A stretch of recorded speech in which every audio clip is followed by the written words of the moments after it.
Hola a todos, hola a todas. Mi nombre es Soledad Davis y es una alegría estar participando con esta charla en el Congreso de Simbología acerca de el mundo intermedio. Y en mi caso quisiera compartirles alguna mirada sobre el rol del mundo intermedio dentro de la cosmovisión astrológica. La historia de la astrología abarca miles de años. Por lo tanto, sería quizás muy complejo contrastar las tantas perspectivas que pueden haberse desarrollado durante todos estos milenios. Por lo tanto, en esta conversación me gustaría hacer un abordaje quizás más general, apoyándome en la cosmovisión astrológica. Em, Digamos, cuando nos adentramos en el mundo intermedio dentro de la tradición del pensamiento occidental, en cual tiene origen la astrología y la filosofía también, donde se sistematiza la astrología que se practica inclusive en la actualidad, pues no podemos hablar sino del alma, ¿no? Pero ¿a qué nos referimos cuando hablamos del alma? ¿Cuál es el rol del alma dentro de la cosmovisión de la tradición astrológica? ¿Cuál es la cosmovisión que alberga y cuál es su relación con la astrología? Bueno, son algunas, estas preguntas son las que quisiera desempacar eh, brevemente en esta charla.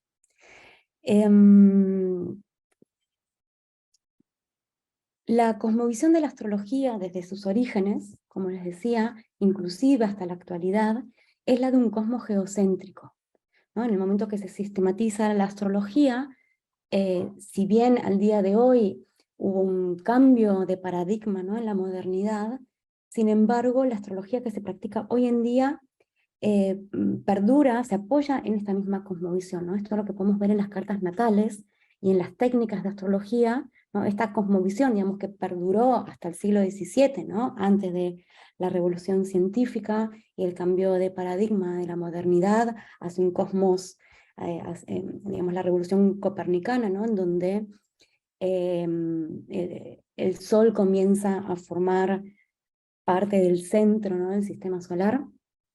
Entonces, esta cosmovisión, ¿no?, geocéntrica que perduró hasta el siglo XVII, concebía no solo niveles físicos de la realidad, no solamente percibía la Tierra en el centro, sino que también percibía niveles no solo físicos de la realidad, sino metafísicos también, ¿no? El cosmos es un modelo para contener armónicamente todas las dimensiones del ser, todas las dimensiones de la realidad. Y se concebía que la realidad, en principio, tenía dos aspectos, uno visible y uno invisible, ¿no? El cosmos, la carta natal es una representación del cosmos en su totalidad. Digamos, una carta natal en astrología es una representación del cosmos, ¿no?, así como del ser humano concebido a imagen y semejanza de ese ordenamiento, ¿no? El ser imagen, como un reflejo de esa totalidad cósmica, ¿no? Esto es una carta natal. En el centro se halla la esfera de la Tierra, es decir, la esfera física, la esfera material, corporal, compuesta, ¿no?, por el mundo sublunar, que contiene los 4 elementos, fuego, aire, agua, tierra. Esto es parte de la filosofía y de la práctica de la astrología en toda su historia, ¿no? Y luego las 7 esferas planetarias, las 7 esferas de los planetas, ¿no?, las esferas celestes, que lejos de ser justamente solo concebidas, digamos, la idea de estas estrellas que se mueven, estrellas vagabundas en el cielo que tanto llamaron la atención a los antiguos y que sigue llamando nuestra atención, no eran solamente percibidas como objetos vagabundos en el cielo, sino justamente como esfera, esta idea holística, ¿no?, como capas de cebolla, ¿no?, esta estructura como capas de cebolla, ¿no? Y estas 7 esferas planetarias conforman, a partir sobre todo de la tradición órfico-platónica, el alma del mundo, ¿no? Vamos a volver sobre esto en un ratito, ¿no? Y este alma del mundo, conformada por las esferas de los 7 planetas, es una analogía con la estructura del alma particular del ser humano. Luego encontramos las esferas de las constelaciones, la llamada esfera de las estrellas fijas, la cual se correlacionaba con lo que Platón llamó las formas esenciales, el mundo de las ideas, ¿no? Platón relata justamente que el alma desciende de las estrellas fijas por las esferas planetarias, y en este viaje del alma hacia la Tierra va adquiriendo el cuerpo psicológico. Hoy lo podemos decir que el alma va siendo impregnada por estas cualidades, ¿no? Conformando un cuerpo psicológico, un cuerpo astral, ¿no? El cuerpo astral va a ser un concepto muy desarrollado en la antigüedad también, ¿no? Que se renueva en el Renacimiento, inclusive en los movimientos esotéricos modernos y la psicología profunda, por ejemplo, ¿no? Entonces así el alma va descendiendo a la encarnación, a la experiencia corporal, a la experiencia del mundo, a la materia, ¿no? Y el propósito, según lo que plantea Platón, y el propósito del alma y el propósito de la filosofía, es justamente recordar y retornar por el camino de ascenso hacia el cielo, el camino de regreso hacia el cielo, el origen, ¿no?, del nacimiento del alma, ¿no? Y esto es a través de este proceso de recordar. Entonces, en la cosmovisión geocéntrica del mundo, la Tierra está colocada en el centro, fija, estacionaria, rodeada por las 7 esferas planetarias como capas de cebolla, ¿no?, como podemos ver en la imagen, y más allá de las cuales encontramos las estrellas fijas de las constelaciones, en las cuales luego se van, si bien no es lo mismo, las constelaciones y los signos van a estar representadas por estas, ¿no? Esto, por supuesto, no es una descripción literal de la realidad física, aún así es una percepción desde la realidad de mi experiencia cotidiana. Desde mi experiencia cotidiana, nosotros desde la Tierra, pues vamos viendo este movimiento, esta revolución, ciclos de los planetas, ¿no? Es una percepción desde la evidencia encarnada en la Tierra, ¿no? Pero no es una descripción de la realidad literal física, ¿no?, sino un esquema que también incluye esferas espirituales, ¿no?, realidades metafísicas. Es un esquema espiritual que abarca también el cosmos observable, el cosmos manifiesto, ¿no? Entonces tenemos lo que podemos llamar, y aquí me baso en la astróloga y académica Angela Voss, académica británica, en donde ella plantea, ¿no?, estos dos cosmos, ¿no?, el cosmos arquetípico, el cosmos arquetipal y el cosmos literal, ¿no?, y su correlación con que estas dos formas de ver el mundo, de representación del cosmos, son también dos maneras de conocimiento y dos maneras de visión del mundo, ¿no? La visión del cosmos, que diríamos que es imaginaria o simbólica, es un patrón arquetípico que informa el universo visible, ¿no?, que vimos el cosmos arquetipal. Pero también ha sido visto como real justamente por los observadores de las estrellas precopernicanos, ¿no?, por los astrólogos y filósofos precopernicanos. Cuando miraban hacia el cielo, ¿no?, como les decía, y desde su experiencia cotidiana encarnada en la Tierra, hay existe esta experiencia de percibir la Tierra como fija en el centro, ¿no? Pero a la vez, como les decía, tenían esta percepción simbólica del cosmos, ¿no? La realidad imaginal rodea a la Tierra desde esta mirada. El cosmos, con la Tierra en el centro, es nuestra experiencia encarnada en la Tierra en correspondencia con el orden divino. Esta idea de que estamos dentro del cielo y no debajo del cielo, ¿no? Esta es la percepción astrológica, la percepción de que el cielo es un contenedor de la experiencia terrestre. Ahora, luego de la revolución copernicana y la revolución científica, que dio origen a nuestra era moderna, la imagen se divorcia de la realidad cotidiana, ¿no? Nuestras percepciones habituales, ¿no?, de la vida cotidiana se separan de nuestra percepción sobre nuestro lugar en el cosmos, ¿no? El modelo heliocéntrico está sujeto a una literalidad, ¿no? Esta idea también de que al inventarse el telescopio, ¿no?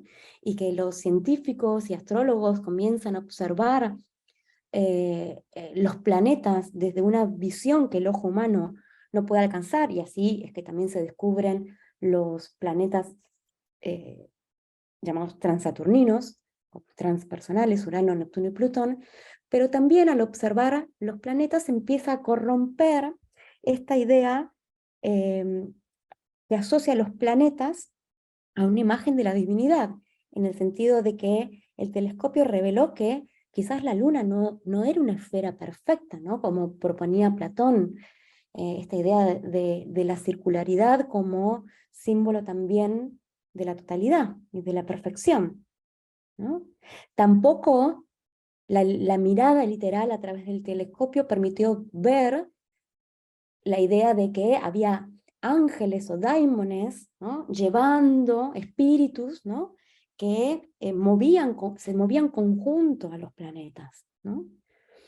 Entonces aquí empieza a cambiar esta imagen, esta visión del mundo, y queda sujeta a una literalidad que luego se convierte en nuestra perspectiva moderna alienada, ¿no?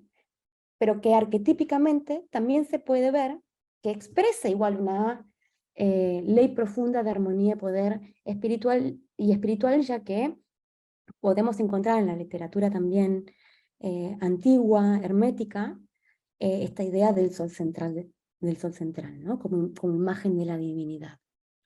Desde la perspectiva humana, la tierra es central, ¿sí? Desde la perspectiva divina, el sol es central, ¿no? Y esto lo encontramos en la literatura antigua también, ¿no? Pero a nivel cosmológico, ¿no? El cosmos heliocéntrico, el modelo heliocéntrico del universo, ¿sí? Cobra una literalidad que nos aliena del orden divino, pero también de nuestra experiencia encarnada en la Tierra, ¿sí? El cosmos centrado en el Sol, entonces también se puede expresar simbólicamente, ¿no? Esto se debe a que el Sol, a pesar de ser visto girando alrededor de la Tierra, ¿sí? También tuvo, a lo largo de la historia, un significado simbólico, ¿no? Como imagen de la divinidad. Pero, basándonos en la cosmovisión, ¿puede el cosmos literal, con su vasto e inimaginable vacío, innumerables galaxias, ¿no? Si uno hoy googlea cosmos, seguramente lo que encuentren sea, además de la tapa de Carl Sagan, la portada de Carl Sagan, un montón de bellísimas imágenes de galaxias y nebulosas, ¿no? El cosmos hoy pareciera representar en la modernidad y en esta experiencia alienada algo que está allá muy lejos, ¿no? Y que no tiene este contenedor, ¿no? Sino que es vasto, ¿no? E infinito. Pero ahora, esta idea del cosmos literal, representado en el sistema solar, puede proporcionar el mismo sentido de orden, de armonía y de proporción en la medida del alma humana que el cosmos simbólico, que el cosmos arquetipal. Para indagar en esta pregunta, voy a apoyarme en lo que, según Antoine Fabre, bueno, disculpen mi francés, es un académico, es de los académicos más representativos, de los expertos más reconocidos en lo que es el actual estudio del esoterismo occidental, fallecido muy recientemente el año pasado, y él describe que hay 4 características fundamentales en el estudio del esoterismo occidental, y luego que hay 2 que también aparecen de manera repetida en la literatura esotérica, pero que no son fundamentales, o no aparecen todos, pero sí en la mayoría, ¿no? Pero nos vamos a centrar en estas 4 que son fundamentales, ¿no? Tenemos la idea de correspondencias universales, la idea de una naturaleza viva, el rol de las mediaciones y de la imaginación, y la experiencia de transmutación, ¿no? Siendo la astrología una tradición fundamental dentro del estudio del esoterismo, podemos decir que estas características, por ende, son transversales también al estudio de la cosmovisión astrológica, ¿no? Y es más, la cosmovisión astrológica se va a fundamentar justamente y se va a apoyar en estas ideas, ¿no?, que conforman la visión del mundo, ¿no?, en cuales se apoyan los textos esotéricos y la cosmovisión esotérica también, ¿no? Por tanto, exploremos un poco más a fondo estas 4 características. Por un lado tenemos la idea de correspondencias universales, entonces, ¿no? Uno de los principios que fundamenta la visión del mundo astrológico, entonces, es la idea de correspondencias universales, de que todo está conectado con todo, ¿no? Las estrellas, el cielo y la tierra, ¿no?, se mueven en una correspondencia, ¿no? Todo está conectado con todo a través de principios primordiales eternos, ¿no? Este es el mundo de las formas platónicas, que tienen una cualidad, ¿no?, y tienen una presencia, ¿no? Y estas formas subyacen e informan el tejido del mundo material y psicológico aquí en la Tierra, ¿no? Estas correspondencias no son causales, ¿no?, y operan en todos los niveles de realidad, ¿no? Esto es lo que el concepto y lo que se conocía como la gran cadena del ser, ¿no? Estas correspondencias no causales que operan entre todos los niveles de realidad del universo y que es animado justamente por estas fuerzas invisibles. Existían, por ejemplo, relaciones entre los cielos, el macrocosmos, y la relación con la Tierra, el microcosmos, entre los planetas y las partes del cuerpo. Todo está relacionado con todo en todos los niveles de realidad, ¿sí? Estas correspondencias simbólicas no causales que operan en los niveles de realidad, en todos los niveles de realidad, podemos verlo, por ejemplo, acá en el ejemplo del Sol, ¿no? El Sol, como símbolo astrológico, podemos ver que está representado en diferentes niveles. Es tanto el Sol como estrella, ¿no? Es el oro, es el girasol, es el símbolo astrológico, son los reyes, es el león, ¿sí? Y esto, a partir de la filosofía estoica, que también están en la base de la sistematización de la práctica astrológica, en sus orígenes, es lo que los estoicos llamaron simpatía, ¿no? La simpatía es la noción de que todas las cosas del universo, tanto materiales como no materiales, recordemos que, como decíamos, en la cosmovisión que perduró hasta el siglo XVII, se mantuvo la idea de que el universo tiene 2 aspectos, ¿no? Uno material y uno no material, uno visible y otro invisible, ¿no?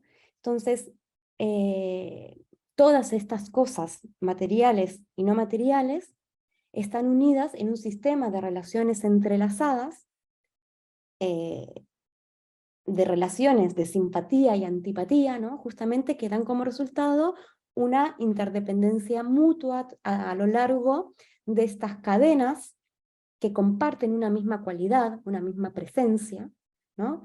Y conforman entonces cadenas de correspondencias que operan en todos estos diferentes niveles de realidad en una totalidad orgánica y viva, ¿no? Todos los elementos del universo, entonces, tanto materiales como inmateriales, están unidos como una unidad por simpatía. Este concepto de simpatía también es en el que Jung se va a basar para desarrollar su concepto de sincronicidad, ¿no?, en la modernidad del siglo XX. Esto nos lleva a la idea de naturaleza viva, ¿no? Es la idea en la que el cosmos no es solamente una serie de correspondencias entrelazadas a través de principios eternos, ¿no?, las formas esenciales, sino que está impregnada de fuerzas animadas, invisibles pero activas, ¿no?, estas fuerzas activas en toda la naturaleza, que se expresan a través de toda la naturaleza.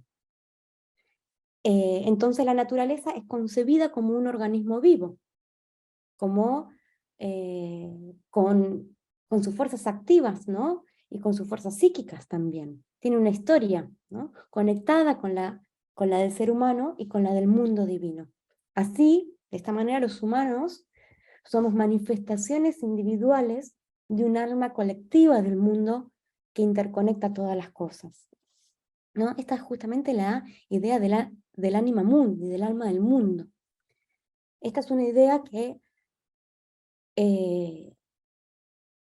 con el cambio de paradigma del siglo XVII y con la reforma en la Iglesia, ha sido desterrada de la religión y la filosofía, ¿no? Pero igual se ha mantenido, ¿no? Podemos encontrar que muchos de los daimones y demonios planetarios luego cambian de forma y reaparecen como ángeles y demonios, ¿no?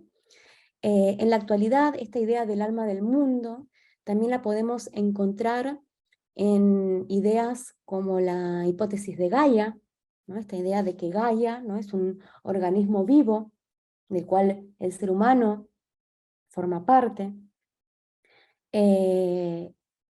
Lo podemos encontrar también en la historia del pensamiento occidental. Digamos, las dos reelaboraciones más importantes también lo encontramos en el concepto romántico de la imaginación, en donde no es solamente percibido como un rol de una facultad humana, sino que justamente, como también dirá Henri Corbin, que distingue justamente la facultad de la imaginación y el mundo de la imaginación, el mundus imaginalis, ¿no? Entonces este mundo de la imaginación también refiere a una dimensión ontológica diferente al mundo material y manifiesto, que se corresponde con su modo de conocimiento, que es la facultad de la imaginación, ¿no?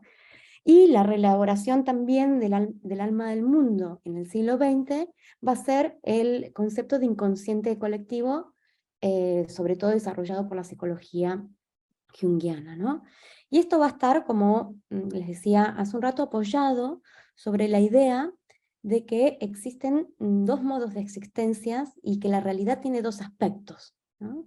Esto formulado por la filosofía platónica y continuado, ¿no? Por los neoplatónicos, románticos, que se ha mantenido, como decía, hasta el siglo XVII, estos dos aspectos de la realidad. Y además, digamos, durante la idea revolucionaria de que el alma está de alguna manera separada del cuerpo, fue atribuida a los seguidores, sobre todo de Orfeo, quienes sostenían que el alma podía separarse del cuerpo y existir de forma totalmente independiente. Esto también va a tener sus raíces en la tradición egipcia, ¿no? Para los órficos, los pitagóricos, luego lo continuará Platón, los neoplatónicos también, conjunto a los textos egipcios, inclusive el cuerpo llegó a ser visto como la cárcel del alma, ¿no?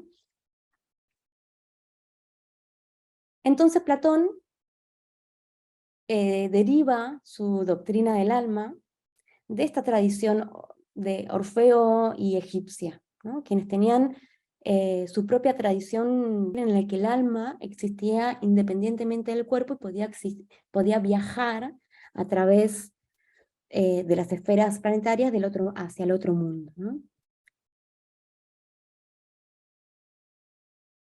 Para Platón, entonces, el alma estaba en el centro de la creación y difundida, ¿no? Por todo el cuerpo, haciéndola también el medio exterior a este.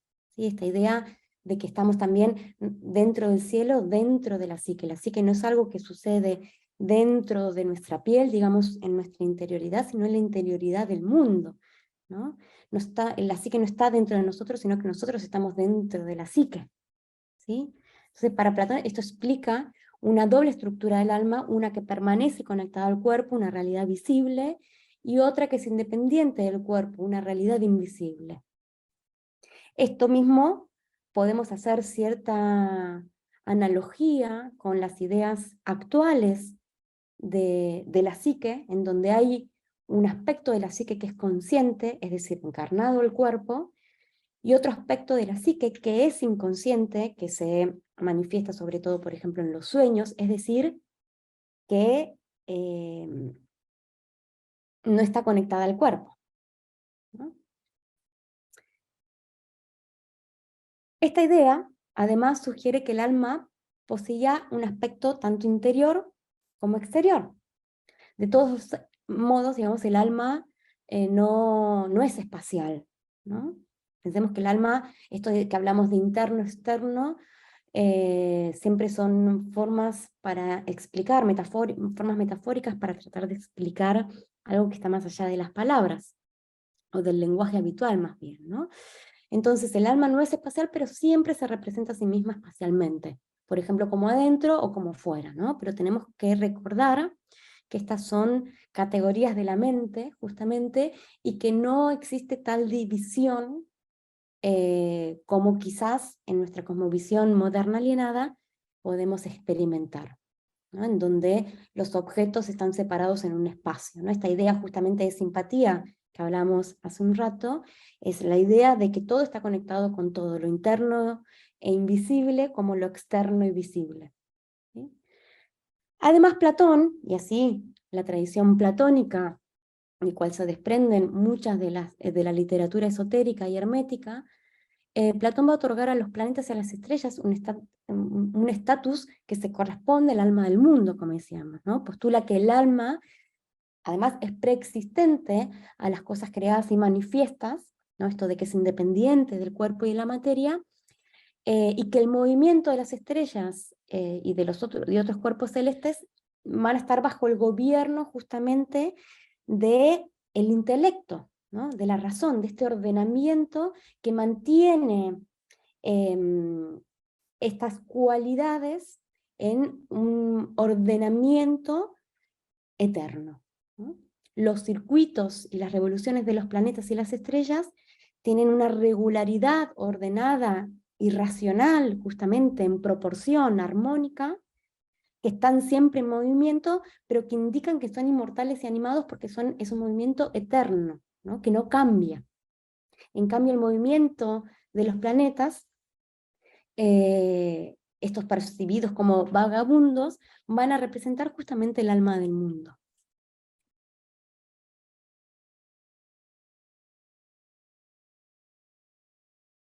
Aquí también esta imagen nos representa justamente esta idea de que el alma tiene un aspecto tanto interior como exterior y que están conectados, ¿no?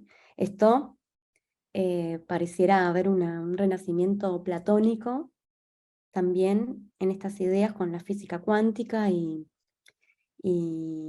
cómo esta visión del mundo empieza a generar un nuevo contenedor para estas ideas, ¿no?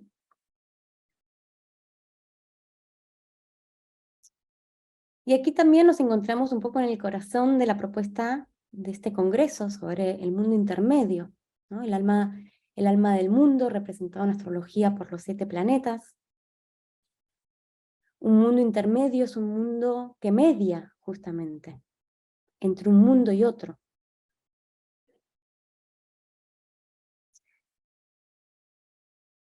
El mundo del alma, el mundo de las cualidades,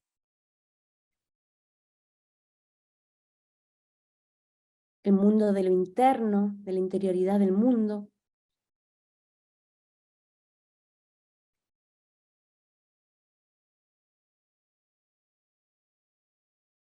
Un mundo intermedio es entonces un mundo que media entre un mundo y otro. Y para percibir los aspectos de la realidad anteriormente descritos, ¿no? Las correspondencias universales y sus cualidades, y su ordenamiento, requiere justamente de otro modo de conocimiento capaz de percibirlos. Y esto es la imaginación. Este modo de conocimiento es la imaginación. Desde el entendimiento, por ejemplo, del astrólogo renacentista Marcello Ficino, quien también desarrollará mucho acerca de la magia natural. Para él la imaginación es el medio es mediadora, justamente, por el cual se unifican las sensaciones corporales, el mundo de la materia aquí encarnado en la Tierra, y las imágenes, ¿no? Las representaciones justamente de estas formas esenciales. Una distinción fundamental entre las ideas de las imágenes arquetípicas que va a desarrollar la psicología profunda de Carl Jung y los arquetipos platónicos, es que las formas esenciales, los arquetipos, digamos, para Platón, van a ser ideas metafísicas, que están más allá de la imagen, ¿no? Y que se corresponden con la dimensión justamente del intelecto dentro de la cosmovisión neoplatónica. En cambio, para Jung, la idea de arquetipos va a estar relacionada al mundo del alma, que es otra dimensión ontológica, y va a estar correlacionada justamente con el mundo de las imágenes, el mundo imaginalis, el mundo de las imágenes, ¿sí? Esta es una distinción muy importante, ¿sí? Y la imaginación justamente, como nos va a invitar a pensar Ficino, es que la imaginación entonces es el medio por el cual se unifican y se correlacionan las sensaciones corporales y las imágenes, ¿no? La mente necesita de las imágenes para conectar con los conceptos universales que son las formas platónicas, ¿sí? A las cuales estas imágenes y cualidades corresponden, ¿sí? El mundo espiritual solo puede ser concebido a través de estas representaciones que se revelan a los sentidos para poder ser conocidos. La facultad de la imaginación, entonces, es como un acto de comunicación, ¿sí? Algo significativo se revela a través de un espacio liminal por un Dios mediador, que en astrología van a ser los planetas. El alma, la imagen, es una mediadora. Entonces envía un mensaje y se recibe un mensaje, ¿no? Entonces las mediaciones, como nos va a indicar Antoine Fabre, las mediaciones y la imaginación son dos nociones mutuamente complementarias, ¿sí? Ya que la imaginación revela la realidad de la imagen, la realidad del alma, al mismo tiempo que al revelarse media entre una dimensión y otra, ¿no? Como mundo del medio, ¿no? Nos encontramos en la dimensión de la paradoja. La imaginación tiene la capacidad de mediar conscientemente entre la realidad visible y la realidad invisible de la realidad. Pone en relación las entidades espirituales, las formas platónicas, con las entidades corporales sentidas en el cuerpo, conectando entonces la realidad física con la imagen y con la idea esencial, ¿sí? El cuerpo conecta entonces las sensaciones del cuerpo con la imagen e idea a cuál corresponde, ¿sí? Es decir, media entre lo que se entiende y se experimenta directamente y lo que es misterioso y en última instancia más allá de nuestro alcance consciente, ¿no? A través de las representaciones de la imagen. La esencia de la imaginación es que es un medio para mirar a través de los fenómenos, haciéndolos translúcidos, como nos dirá Henri Corbin, penetrando en su superficie sin desecharla, para percibir su profundidad, su interioridad, y la interioridad de los fenómenos. Así los fenómenos ocultan, pero al mismo tiempo revelan simultáneamente una realidad oculta. Esta esencia paradójica, al que nos invita la realidad liminal, el mundo intermedio, es percibida y sintetizada por la imaginación. Así la imaginación tiene un poder transformador, puede transmutar alquímicamente la información de los sentidos en símbolos, ¿no? en significado, justamente. Convierte los hechos en significado, al vincular las partes en una totalidad. Estos diferentes aspectos, la física, la imagen y la idea eterna, ¿sí? En una misma totalidad, correspondiendo esa cualidad. No construye algo irreal, el símbolo y la imaginación, sino que descubre la realidad oculta y la correlaciona para volverse participante, ¿no?, del ordenamiento del mundo.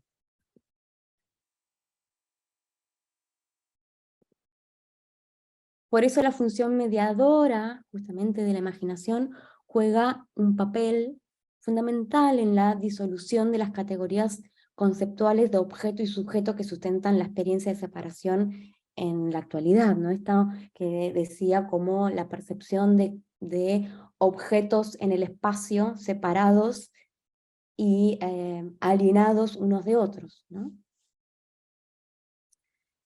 Entonces, el lenguaje simbólico, como la astrología, es un puente justamente que conecta el mundo de lo cotidiano y el mundo de las fuerzas activas, las energías arquetípicas transpersonales, podríamos decir con el lenguaje actual, ¿no? Las cuales contienen en sí mismas sentido y propósito, ¿no? Esta idea de que estas fuerzas activas en sí mismas tenían un sentido y propósito, ¿no? No solamente el significado es dado por la mente humana respecto a un mundo sin sentido, ¿no?, sino que el sentido y el propósito está contenido dentro de estas cualidades que conforman el alma del mundo, ¿no?, ya que se percibe justamente a la psique humana dentro de un marco cósmico, por lo cual todo acontecimiento de la vida desde la percepción astrológica nos orienta a una dimensión meramente subjetiva de la psicología humana, sino que la psique trasciende lo humano. Por tanto, los astrólogos percibimos patrones que nos conectan significativamente con los movimientos del cosmos.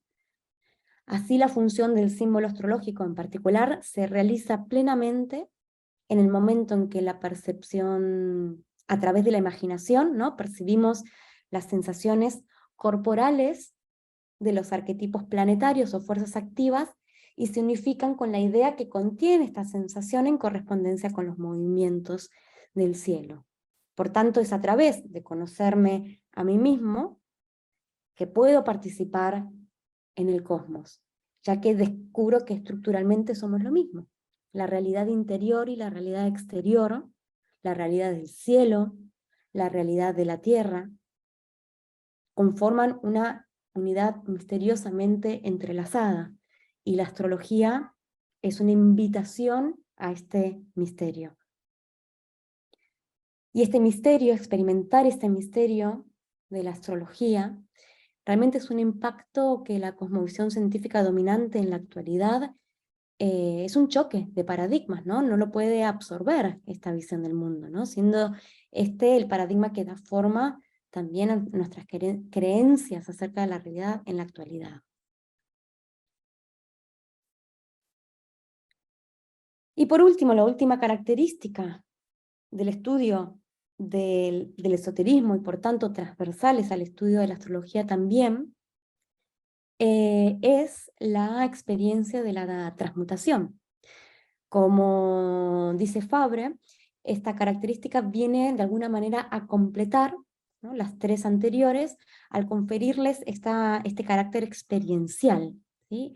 Es la transformación de uno mismo que también puede ser entendida, bueno, que ha sido entendida en el estudio del esoterismo como procesos de iniciación, y que también ha sido llamado como un segundo nacimiento, ¿no?, como la imagen trata de ser una metáfora, ¿no?, de esto que estamos diciendo. Y en astrología podemos verlo representado de muchas maneras, pero también en el mito del descenso y ascenso del alma, el viaje del alma a través de las esferas planetarias. El ascenso celestial del alma ha sido entendido como un proceso de transformación interno, ya desde la antigüedad. Y además está directamente conectado con los atributos que constituyen la idea de destino en astrología, ¿no? Como vamos a ver ahora cuando al final de esta charla, hacia el final de esta charla, el mito del descenso y ascenso del alma además está directamente conectado con los atributos que constituyen la idea del destino en la astrología, ¿no? Gran misterio el destino, ¿no? ¿Por qué nos pasa lo que nos pasa? Este ordenamiento en donde los acontecimientos, justamente aquello que nos ocurre, está misteriosamente en correspondencia con los movimientos del cielo. Aquello que ha movido a los antiguos a ir, por ejemplo, al templo de Delfos en busca de respuestas, y en la actualidad también quienes se acercan a la astrología en busca de un significado, ¿no? Cuando nos encontramos en ciertas encrucijadas, las estrellas siempre hacían una guía, ¿no? Y entonces esta idea la encontramos en la literatura gnóstica, en el neoplatonismo y los textos greco-egipcios, en el Renacimiento, en la literatura judía, en el cristianismo, muchos ejemplos en donde encontramos este mito de descenso y ascenso del alma, sobre todo el ascenso del alma, el viaje del alma, y su retorno al cielo lo encontramos en muchas literaturas. Permítanme leer, los invito a leer de manera completa el mito de que lo encuentran en el libro La República, el libro 10 de la República de Platón, pero permítanme leerles algunos fragmentos. Que murió en una guerra y habiendo sido levantados los cadáveres 10 días después, volvió a la vida a los 12 días. 12 días. Y contó lo que había visto allá, es decir, en la muerte. Dijo que después de salir del cuerpo, su alma se había puesto en camino con otras muchas y habían llegado a un lugar maravilloso, donde aparecían en la tierra 2 aberturas que comunicaban entre sí y otras 2 arriba en el cielo frente a ellas, y en mitad había unos jueces que una vez pronunciados sus juicios mandaban a los justos que fueron subiendo a través del cielo por el camino de la derecha, tras haberle otorgado por delante un rótulo con el juicio, y a los injustos les ordenaban ir hacia abajo por el camino de la izquierda, llevando también la señal de todo lo que habían hecho. Fíjense cómo aquí ya nos habla de este mundo intermedio, de la existencia, el mundo intermedio en donde las almas son juzgadas, ¿no? Habla un mundo intermedio entre el cielo y la tierra, justamente donde las almas se encuentran en su viaje de ascenso y descenso, ¿no? En el mito de Platón nos relata sobre este mundo intermedio entre el cielo y la tierra, donde las almas se encuentran en el viaje de descenso y ascenso del alma, ¿no? De las realidades celestiales, ¿sí? Un mundo intermedio donde las almas son juzgadas, ¿no? Las justas y las injustas. Esta cuestión de la justicia va a tener que ver mucho con el proceso de ascensión del alma, ¿no? Y en el proceso de nacimiento, cuenta Platón, en el mito de las almas eligen su propio destino. Es interesante que, mismo textual, hablan de que justamente como el individuo antes de nacer elige su propio destino, esto quiere decir que la responsabilidad es de quien elige, y no de Dios o de los planetas, mucho menos de Mercurio retrógrado. Entonces luego las almas atraviesan el río del olvido, y justamente es a través del ejercicio de remembranza, de recordar, es que Platón nos va a decir que es cómo recordamos, cómo conocemos justamente los arquetipos olvidados, ¿no? Estas esencias, ideas fundamentales, ¿no? Ideas esenciales. Bien, entonces, ya como les decía, en el mito de encontramos esta idea del mundo intermedio, y cómo el alma elige su destino, ¿no? Por eso es tan importante también este mito fundante en la cosmovisión astrológica y como entendimiento también del destino, ¿no? Justamente porque el alma va impregnándose de cualidades, de estas cualidades planetarias y conformando, ¿no? este cuerpo psicológico, entendiendo la psicología de vuelta y la psique sobre todo, entendiéndola no como complejos de nuestras tendencias personales del carácter, ¿no? Sino como que nosotros estamos inmersos dentro de la psique que participa de toda la naturaleza y no solamente del ser humano. El mito del ascenso del alma, bueno, históricamente se ha investigado que aparecen por primera vez en la investigación en los textos de las pirámides egipcias, esto es en el tercer y segundo milenio antes de la era común, pero que solo estaban disponibles para la realeza, ¿sí? Pero un acceso quizás más democrático, si se quiere, al cielo,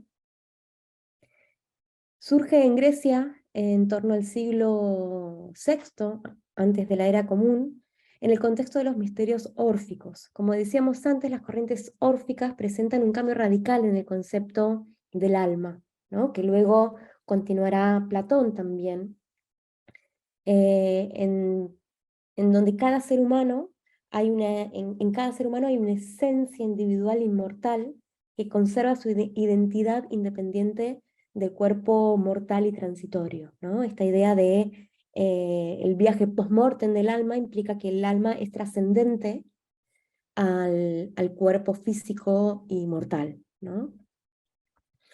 Las tablillas funerarias encontradas en tumbas que datan más o menos del siglo VI antes de la era común, ¿no? Están en estos contextos órficos, indican que este viaje ascenso del alma eh, tenían una cualidad de proceso de transformación para la persona, ¿no?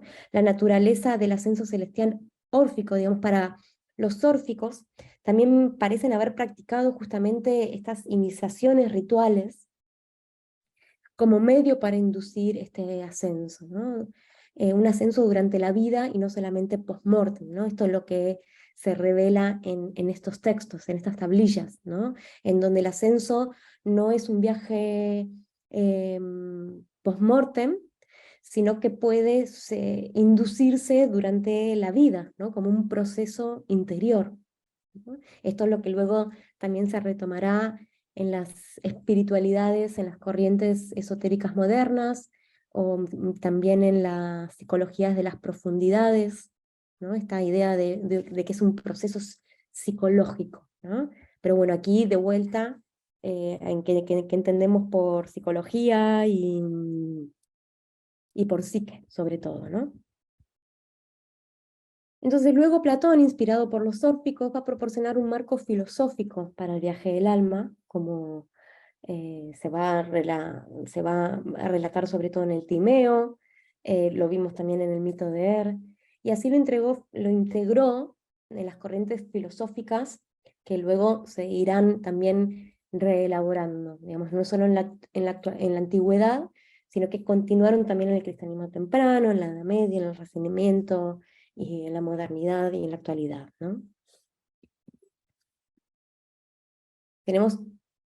Podemos encontrar el mito del ascenso del alma en muchísimas tradiciones.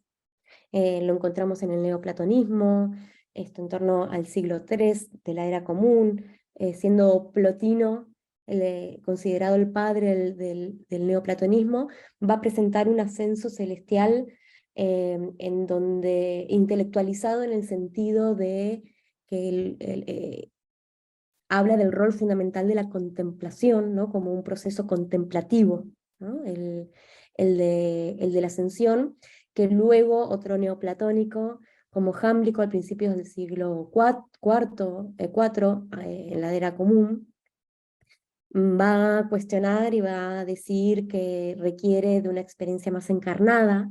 Entonces él va a también integrar fuertemente la teurgia y los rituales encontrados ya en los caldeos y en las corrientes egipcias, ¿no? Entonces van a haber distintos abordajes también ritualísticos que implican justamente inducir este ascenso, ¿no? Estos ascensos platónicos y neoplatónicos del alma cruzan los límites entre lo objetivo y subjetivo, ¿no? Mismo los desarrollos de la imaginación activa y la imaginación creadora en la actualidad. Entonces, cruzan estos límites, así como también entre lo divino y lo humano, ¿no? El mundo intermedio media entre lo objetivo y lo subjetivo, entre lo divino y lo humano, hacia una percepción de unidad de múltiples niveles, en donde también emerge estas ideas en las psicologías de las profundidades, en las espiritualidades y esoterismos modernos, en donde también inclusive se puede equiparar, por supuesto siempre estas son limitaciones del lenguaje, pero podemos equiparar el viaje hacia arriba con un viaje hacia adentro también, ¿no?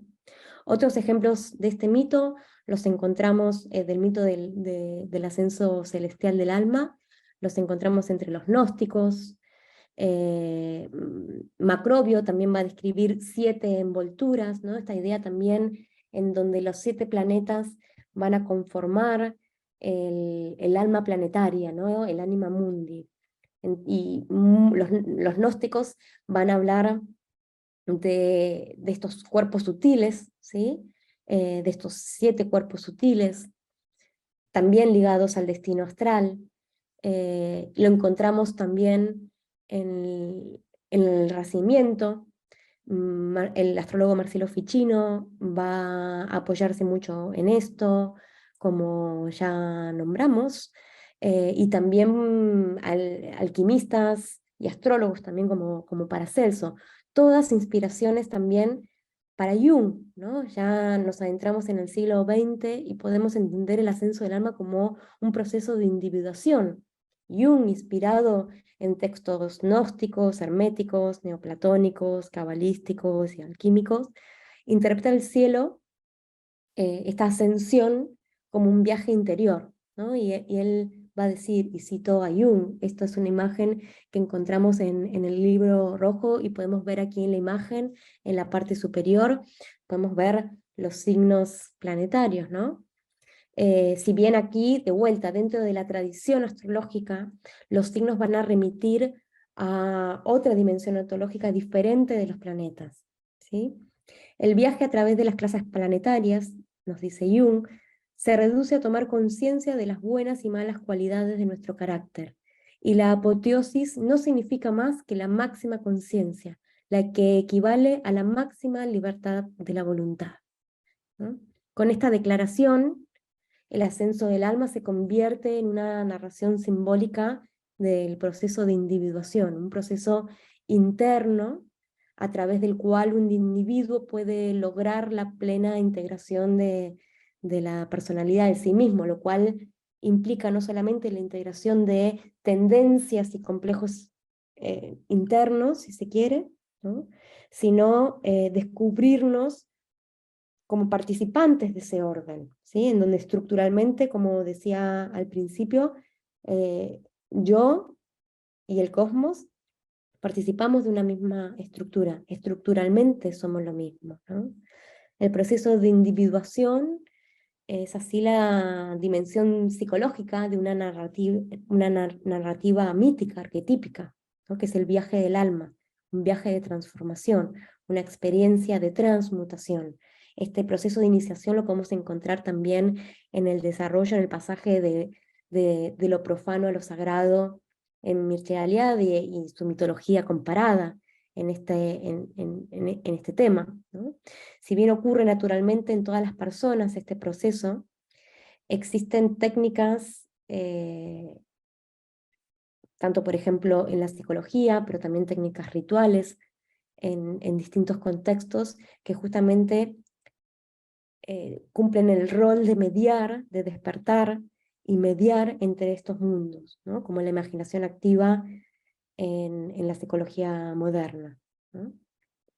Y esto hace que se profundice y se mejore de alguna manera el proceso, mejore no en el sentido de mejoramiento progresivo, sino que justamente el rol de la imaginación va a ser el pasaje de una esfera celeste hacia la otra en el proceso de ascensión. Aquí permítanme volver sobre una de las primeras imágenes para tener justamente la mirada, ¿no?, de esta cosmovisión, la imagen de esta cosmovisión, ¿no?, en donde a través de la imaginación vamos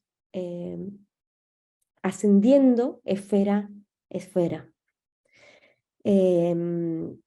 Y para terminar, me gustaría dejar esta imagen y leerles lo que dice el Corpus Hermeticum, que también se lo considera como de los textos fundamentales, bueno, en la tradición hermética, por supuesto, pero también como textos fundamentales en la cosmovisión astrológica. Les voy a leer lo que el Corpus Hermeticum dice de este ascenso a través de las esferas planetarias.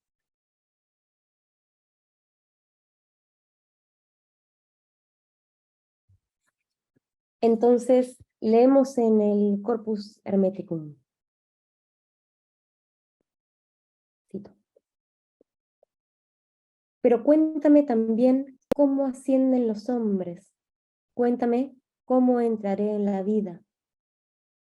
Poimandres respondió: a la disolución de tu cuerpo material, primero entregas el cuerpo mismo para ser cambiado, y la forma visible que portas no es ya visible, y tu espíritu vital lo entregas a la atmósfera, de modo que ya no opera en ti, y en los sentidos corporales retornan a sus propias fuentes, volviéndose partes del universo y entrando en nuevas combinaciones para hacer otros trabajos. Y después, el hombre asciende a través de la estructura de los cielos, y a la primera zona, la luna, estos son, en el Corpus Hermeticum, no va nombrando los planetas, los voy a ir nombrando yo, haciendo este pasaje. Retomo. A la primera zona del cielo, la luna, abandona la fuerza que obra el incremento y la que obra el decremento. A la segunda zona, Mercurio, las maquinaciones de la astucia maligna. A la tercera zona, Venus, la lascivia por la que son engañados los hombres. A la cuarta zona, el Sol, la arrogancia dominante. A la quinta zona, Marte, la osadía impía y la audacia temeraria. A la sexta zona, Júpiter, la búsqueda malvada de las riquezas. Y a la séptima zona, Saturno, la falsedad que aguarda a hacer daño. Y entonces, habiendo sido privado de todo lo que fue obrado sobre él por la estructura de los cielos, asciende a la sustancia de la octava esfera, poseyendo ahora su propio poder. Justamente este relato, cuando habla de deshacernos o de entregar, ¿no?, determinados aspectos de la vida humana, de la experiencia humana, tiene que ver justamente con la idea de que el alma, al descender, justamente se impregna de las cualidades de los planetas, y cada una de las esferas planetarias va a tener una cualidad potencial y una cualidad negativa en detrimento, ¿no? Cada uno de los planetas se distingue por una expresión positiva y negativa de la misma, ¿no? Entonces, cada transformación en el proceso de ascensión va a tener que ver con cómo a través de la imaginación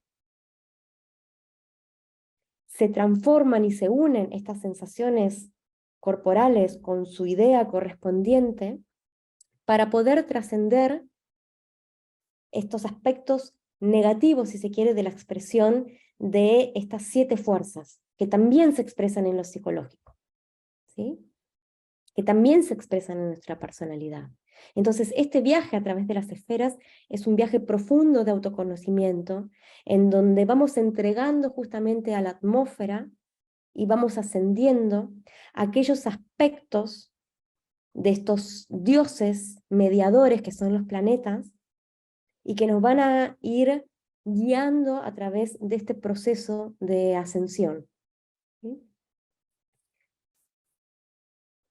Entonces, en este sentido, la astrología podemos considerarla justamente como un modo de conocimiento simbólico de la realidad que requiere una transformación radical de nuestra visión del mundo, y que implica este ascenso del alma a través de las esferas planetarias, una profunda transformación y un conocimiento profundo de nosotros mismos, que al conocernos a nosotros mismos implica conocer el universo, ¿no?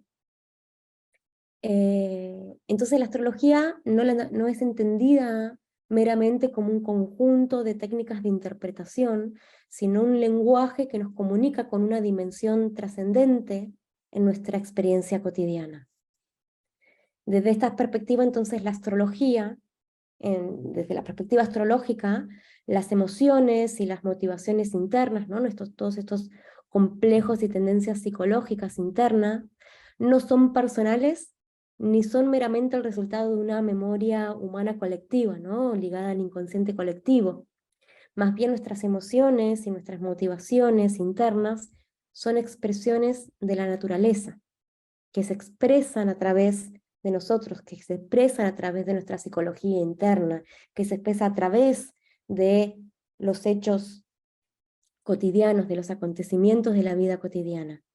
Lo cual implica que si la naturaleza tiene un orden, que lo podemos ver reflejado en el orden del cielo, implica que también la psique tiene un orden, que nuestros procesos psicológicos y los acontecimientos de nuestras vidas tienen un orden, y que el tiempo tiene cualidad, ¿sí? Y esto le otorga entonces un aspecto cosmológico, tanto a la naturaleza como a la psique, ¿sí? Entonces, si la naturaleza fluye a través de nosotros y tiene inteligencia y propósito, entonces esto también nos va a conectar con un aspecto espiritual, tanto de la astrología como de la psicología, sobre todo aquellas que integran y se han inspirado en estas tradiciones en donde el rol de la imaginación es fundamental en este proceso de ascensión como camino espiritual. Espero que se hayan inspirado con esta charla. Quedo abierta también a comentarios y preguntas, si me las pueden hacer llegar aquí debajo del vídeo, y con muchas ganas de seguir compartiendo.